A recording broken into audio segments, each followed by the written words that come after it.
According to standard operating procedure, if an FAA flight controller notices anything that suggests a possible hijacking, the controller is to contact a superior. If the problem cannot be fixed within about a minute, the superior is to ask NORAD, the North American Aerospace Command, to send up or scramble jet fighters to find out what is going on. NORAD then issues a scramble order to the nearest Air Force base with fighters on alert.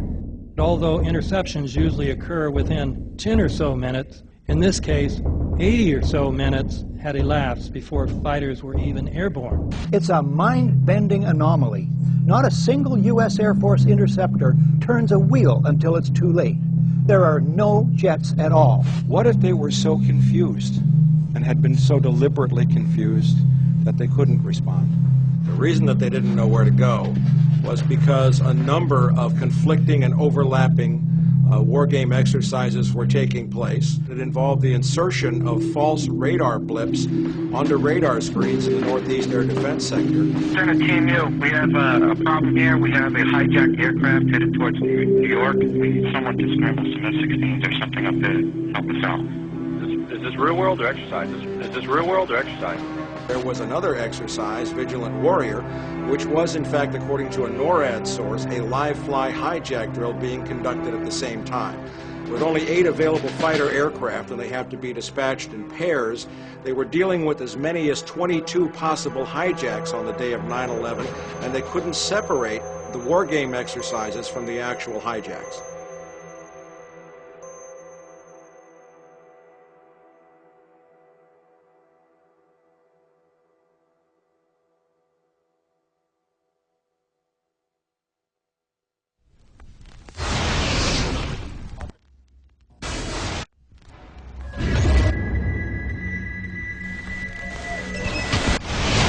Page 172. The U.S. government has not been able to determine the origin of the money used for the 9/11 attacks. Ultimately, the question is of little practical significance. The American authorities have not managed to trace the source of the funding, and then the most amazingly disingenuous statement ultimately is it of little consequence. It is of massive consequence. Doesn't it matter who paid for 9/11? The collapse of Building 7 has been recognized as especially difficult to explain.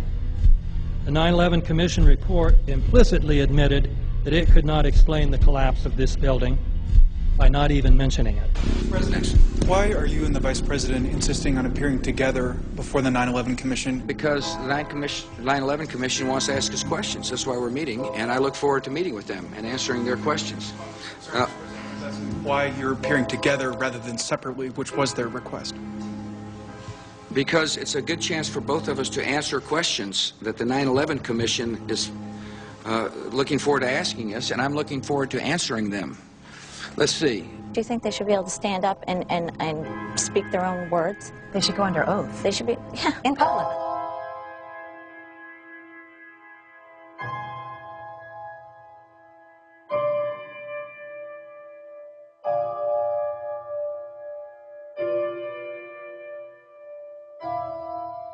Don't you think that the families deserve to have a transcript or to be able to see what you Adam, said? you asked me that question yesterday. I got the same answer, yeah. The final report was a unanimous report. That means that if there was a single commissioner who had any objection about anything, that fact would be dropped from the report.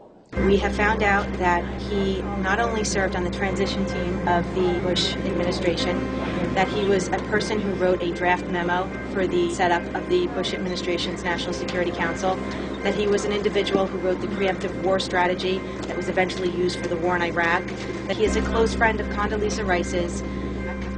We want him to resign. There is literally nothing in the 9/11 report that the Bush administration did not approve of. We can understand, therefore, why the Commission, under Zelikow leadership, would have ignored all the evidence that would point to the truth, that 9/11 was a false flag operation intended to authorize the doctrines and funds needed for a new level of imperial mobilization.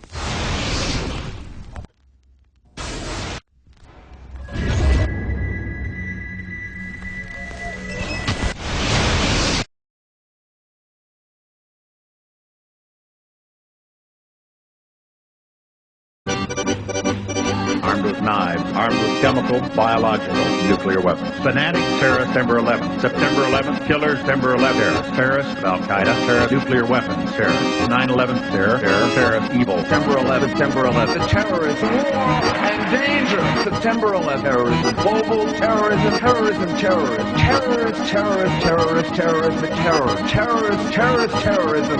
September 11th, global terrorism, terrorists. Terrorism. September 11th, world terrorism, terrorism. September 11th, global terrorism. September the 11th, terror. Weapons of mass destruction. September the 11th, September the 11th, terrorists. Evil terrorists, no. Terrorism. The words are hypnotically repeated.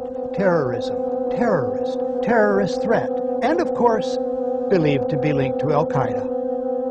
But it's the so-called war on terrorism that's in our faces practically 24/7 as the inescapable focus of our existence. One day, our grandchildren will look back on this time and ask, how was the war on terror won?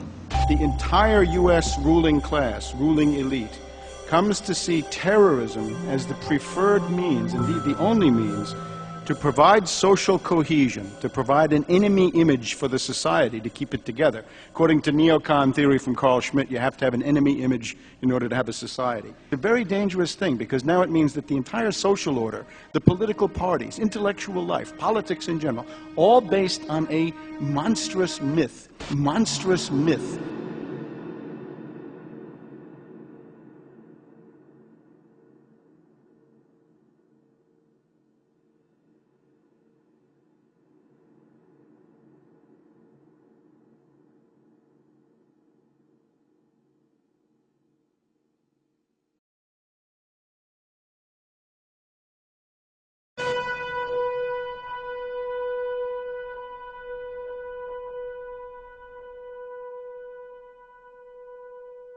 Look, the CIA has done in this country, what they've done to us is unbelievable. Look at the terrorist acts that have occurred. The CIA behind most, if not all of them. We had the Marine barracks. We had our embassy in Kenya. We had Pan Am 103. We had the USS Cole. We had Oklahoma City. We had the World Trade Center in 1993. That helped the terrorists blow up the World Trade Center the first